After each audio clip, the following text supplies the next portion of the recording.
오늘은 지난 시간에 이어서 슬기로운 중학교 입학 준비, 자유학년제 기간의 운영과 평가, 그리고 되게 중요한 부분이죠. 고입을 위한 내신 관리 부분까지 한번 짚어보는 시간을 마련했습니다. 김수준 선생님께 바로 질문을 한번 들어가 볼게요. 자유학년제 하면 사실 많은 부모님들이 1학년 동안 자유롭게 그냥 보내는 거래 정도만 알고 계실 것 같아요. 사실 제 초등학교 6학년 담임을 하다 보니까 6학년 부모님들께도 이제 팜플렛으로 안내가 많이 나가거든요. 근데 사실 저도 자세히 안 받고 그냥 자유학년제면 뭐 크게 중요하지 않잖아 정도로 넘어가는데, 자유학년제가 뭐다, 그리고 그 기간의 평가는 어떻게 이루어진다, 이 부분에서 좀 말씀을 해주시면 도움이 될 것 같습니다. 아, 네. 저도 중학교 1학년 담임을 하면 그런 질문 많이 받아요. 수행평가 합니다 이러면은 시험 안 친다던데?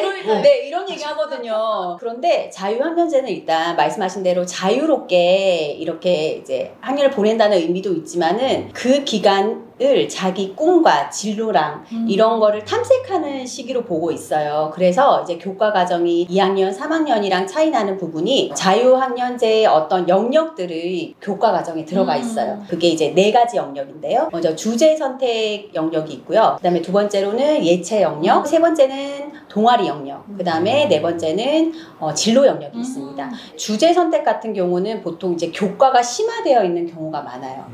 예, 예를 들어서 이제 저는 이제 영어 교과도 가르치고 주제 수업도 하는데, 이제 주제 수업은 선생님들이 이제 우리 학교 학생들에게 이런 수업을 하면 좋겠다, 영어 부분에서 작년에 이제 주제 선택을 하면서 그림책 수업을 했었거든요. 영어 그림책을. 영어가 심화됐구나. 네네네. 영어 그림책 수업을 하면서 아이들에게 이제 영어에 흥미가 없는 아이들은 그림에도 흥미를 가질 수가 있고 문화의 부분에 관심을 가질 수도 있고, 그런 부분으로 주제 선택을 운영을 했고요. 진로 영역 같은 경우는 각 학교마다 진로 선생님이 계세요. 네. 한 분씩 계세요? 네네네. 진로 선생님이 계셔서 각종 검사를 하기도 하고요. 검사? 네네. 숙제 검사 좀 각종 이제 진로 검사를 하고 왔어요. 네, 진로 접선 검사라든지 학습 능력 검사, 그런 검사를 하기도 하고, 그리고 이제 지금 코로나로 축소되기도 했지만 외부로 진로 체험 활동을 나가요. 그런 수업들이 이제 진로 영역에 포함이 되어 있는 거죠.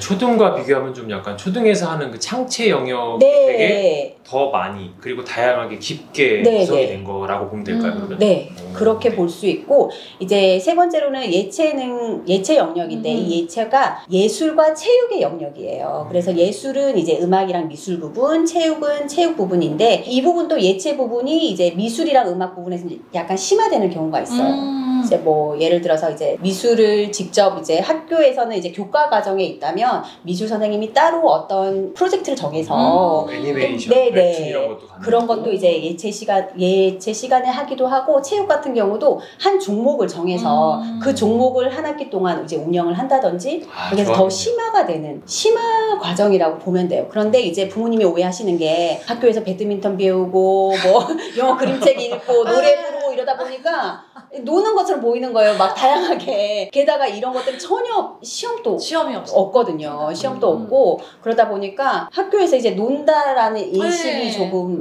많은 편이죠. 말씀하신 그 자유학년제 내 영역이 일주일에 들어가는 시간이 몇 시간 정도 들어간? 1년에 221시간 정도 이제 시간표를 하고 있는데, 학교마다 이렇게 시간표를 짜는 방식이 달라요. 평균적으로 봤었을 때 일주일에 한 대여섯 시간은 이 내영역 중에서 수업을 한다고 이렇게 보시면 됩니다. 거의 하루로 가깝게. 네, 그래서 보통 오후에 많이 자유학년 수업 그 영역들을 넣거든요.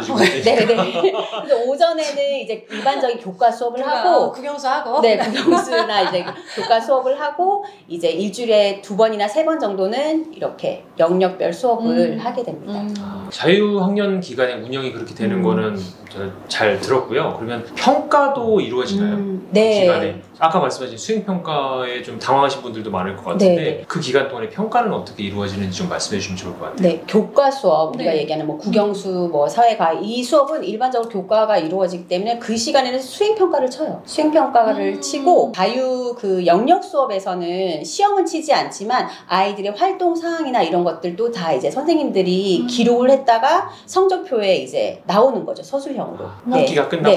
이게 나왔더라고요. 네, 맞아. 과목별로 그런 것들을 이제 어머님이 보셨을 때 어머 이게 우리 아이가 그래서 뭐 잘했다는 거야 못했다는 거야 이런 걸 모르겠지만 어쨌든 그때 했던 활동들이 나오는 거죠. 네, 선생님들이 관찰했고 이런 내용들이 나와요. 그래서 선생님 원고 중에 너무 좋았던 게요. 성적표 어떻게 해석해야 되는가.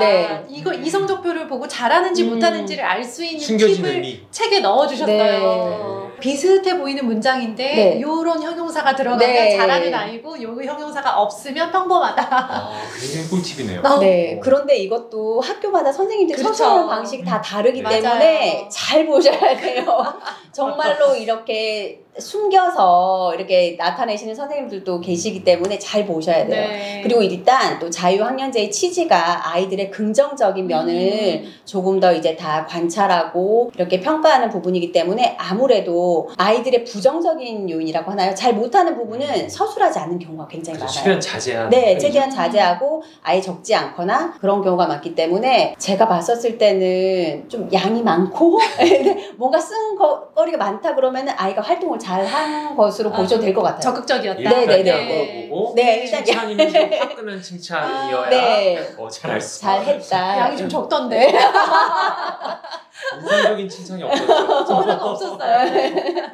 내신 관리에 대해서 좀 여쭤볼게요. 내신 어려워요. 일단 그 어감 자체가 내신 그러면 되게 부담으로 오는데 무거워요. 근데 저는 좀 궁금하기도 한 게 고등학교는 사실 대학교 진학을 해서 굉장히 무겁게 관리를 하는데 중학교에서도 내신이 필요해? 라는 생각을 했거든요. 그래서 중학교에서 내신은 어떤 의미이고 그리고 내신을 잘 관리해 나가기 위해서는 어떤 방법들이 있는지 좀 소개를 해주시면 좋겠습니다. 네, 내신이라는 게 아까 말씀하신 것처럼 상급학교에 진학하기 위한 그런 자료들이잖아요. 그렇죠. 근데 이제 부모님이 일반적으로 내신이라면 성적 이제 학교에서 시험 치는 성적만 생각하시는데 이 중학교에서의 내신은 출석 부분도 저희 내신의 점수에 들어가는 거고요. 네, 그다음에 두 번째로는 봉사활동.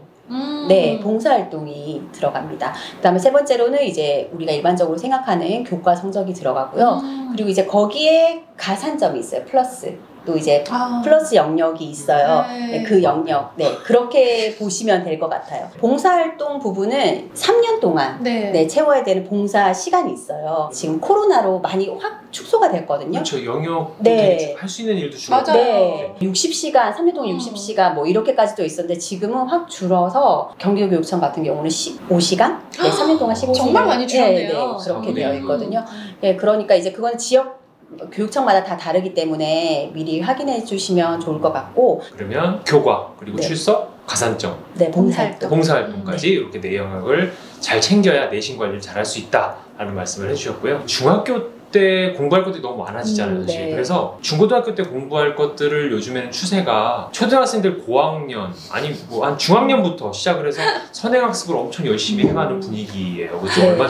얼마 전에 들었던 걸로 한 초등학교 4학년인데 고등학교 수학과정까지도 한다. 근데 이게 장점이 있을 수도 있지만 이렇게 열심히 선행학습을 쫙 달려가고 있는 아이들이 간과하고 있는 거 혹시 이 부분 놓치면 안 된다. 그거보다 더 중요한 게 있어 라는 이런 부분들이 있다면 좀 말씀해 주시면 좋을 것 같아요. 주위에도 이제 중학교에 온 아이들 중에서도 이제 고등학교 수학을 한다든지 이미 이제 수능 영어 지문 정도의 영어를 다 이제 뭐 마스터 소위 했다는 친구들이 있는데 일단 뭐 그런 선행과 관계없이 이제 교과 내용을 가지고 학교에서 수행평가들 이제 지필고사를 보거든요. 가장 중요한 건 저는 모든 과목이 거의 암기라고 생각해요. 영어도 마찬가지고 수학도 수학이 왜 암기하는데 수학도 암기인 것 같아요. 제가 많이 하는 얘기 중에 공감하는. 통하네. 네, 암기인 것 같아요. 왜냐하면 중학교 때 이제 수행평가가 이제 아는 것을 쓰는 것들이 많아요. 맞아요. 네, 아는 것을 쓰거나 아니면 말하거나 어쨌든 아는 것을 표현하는 그런 방식의 평가들이 많거든요. 그러면 일정의 중요한 개념이라든지 용어라든지 이런 것들을 암기해 놓지 않으면 쓸 수가 없는 거예요. 그렇죠. 기본적인 도구가 있어야 뭘 하니까. 네. 과학 같은 경우는 개념이 전혀 이해는 했는데 내가 그 개념을 정확한 용어를 사용해서 서술할 수 없다면은 평가를 잘 받을 수가 성적을 잘 받을 수가 없는 거죠. 그래서 저는 중학교에서 외워야 되는 알아야 되는 그런 기본 개념을 확실하게 암기하는 것이 굉장히 중요한 것 같아요. 선행을 했다고 하더라도 아이들이 사실 시간이 지나면 까먹잖아요. 그렇기 때문에 아이들 다 안다. 나 배웠는데 그렇죠. 진도가 나가면 안다고 생각해요. 네, 정작 그 개념을 써내지 못하는 거예요. 네, 진짜 그래서 중요하네요. 네. 그러니까 정말 그냥 한마디로 말하면 지금 배우고 있는 것부터 제대로 기본을 제대로 다져라.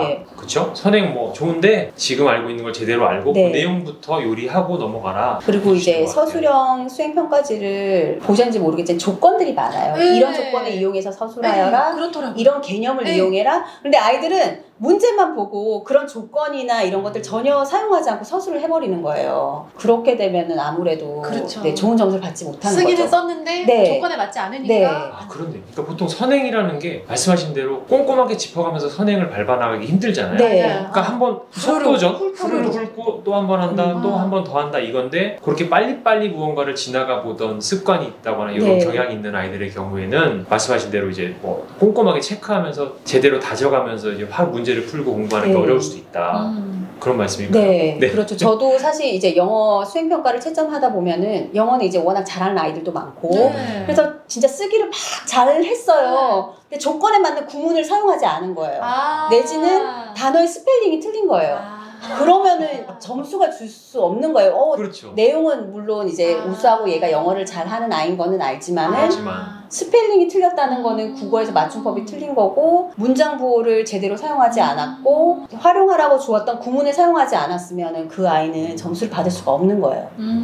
네. 이번 시간에는요 자유학기제 운영과 평가 그리고 내신 관리까지 4개의 영역에 대해서 말씀해 주셨고 시간까지 다 말씀해 주셨는데요. 오늘 말씀해 주신 내용들이 우리 아이들 자유학기제를 좀 행복하게 보내고 그리고 그 내신 관리를 철저하게 잘해서 스트레스 덜 받는 그러한 시간을 보낼 수 있는 팁이 되었으면 좋겠습니다.